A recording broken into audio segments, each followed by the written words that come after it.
Welcome back. Welcome to the Here's the Thing. It's our program where we talk about various subjects and hopefully you'll find them informative. You're on Camões TV as mentioned previously. I hope you call your provider, being Bell and Rogers, and ask for Win TV.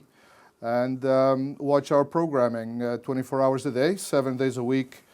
And on Sundays, you can watch us also on Bell and Rogers from 9:30 a.m. to 12 p.m., including Mass live with Father John Mendonça, which I encourage you to watch and enjoy our original programming, which is for the most part produced in Canada, and which is different and makes us different from the programming that we bring from Portugal. So welcome to one more program of Here's the Thing. Today we're going to talk about a subject that a lot of people don't talk about very much, and it affects a lot of people. It affects a lot of lives, and I think it's important that we understand the struggles that a lot of people suffer day to day, and sometimes alone.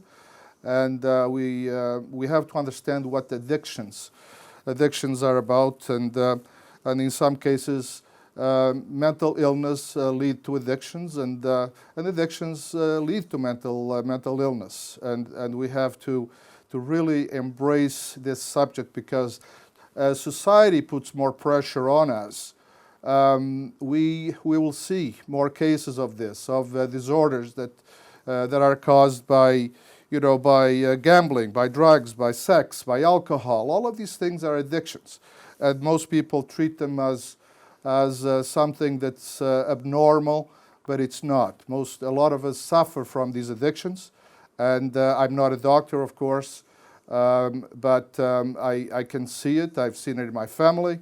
I sometimes see it in myself, who once in a while suffer from depression, and depression leads to a lot of other things. We have a special guest, which I'm going to introduce in a little while. But in the meantime, I think it's important to understand that addiction can be described as an impairment control, increasing in priority over all other activities. The escalation is gradual and often unnoticed by others around us. As an example, in Ontario, 13% of students, or 250,000 kids, have experienced addiction to gaming. A 17-year-old died this past week in Thailand after playing games all night. That too is an addiction. Jada Pinkett Smith, Will Smith's wife, admitted a little while ago that addiction to sex and alcohol says that she could not function without the daily consumption of both several times a day. OxyContin is an opioid prescribed by doctors to lessen pain. It has claimed the lives of 400,000 people from 1999 to 2017 in the USA by various means. Misleading information, according to the doctors, led them to overprescribe this drug, which, of course, doctors are supposed to know better. And it makes them the same as crack dealers, because the effects of drugs like OxyContin create the same amount of damage.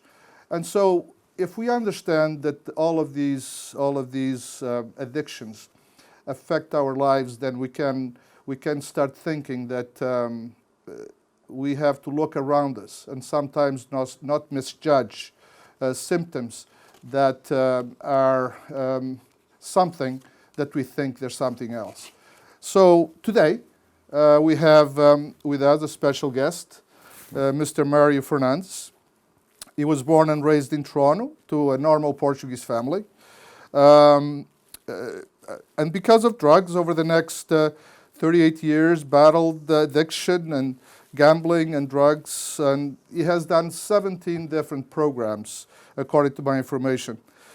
He has led a life of highs and lows, from running a construction company to being a homeless man. He has now been sober for about a year, and I think he looks great. I think he's very courageous to be here with us today to talk a little bit about his life as a man who has gone through the addiction process and has fought back. To go through 17 programs, just imagine the amount of dedication that he's made to straighten out his life. Obviously, an addict is never cured, and I think they more or less admit that, and it's a daily fight. And so, welcome, Mário Fernandes. Thank you for having me. Yes, welcome. And I want to tell you once again that I think you're a very courageous man for being here and speaking with us about your personal life. I think it's important, and I think we can use this as an educational process and an informative process to others. And so I want to thank you for having the courage to sit here and answer a few questions, because I think it's very important that people understand a little bit from a personal point of view. Well, thanks for having me here once again, and if this can help somebody out, I'm all for it. Why do you think that it's important to speak about this subject? I think what I've seen over the years is sometimes there's problems in a family which has to do with addiction, and basically it's kept a secret. And the addiction loves that, because, of course, you know, like if you're not out in the open, then you don't have to treat it. It gives you a freedom. It gives, yeah, right, exactly. And I know what's happened with me is for a long time my parents wanted to hide it, right? They wanted to hide, but by doing that, there was a shame to it. Yeah, they were ashamed, you know, like who wants to admit that one of their family members is messed up on drugs? Exactly. You know, and I know for a long time that kept my addiction alive and well, because it was a big secret. So I was doing what I wanted. My parents weren't receiving help from anywhere, knowledge on how to deal with me. Because they too were suffering. They too were suffering, absolutely, but they didn't know what to do, and it was kept a secret for a long time. But today I believe, you know, if there's an addiction in the family, the best thing to do is expose it. And by exposing it means, you know, searching out help for yourself also, because sometimes the parents may not be addicts.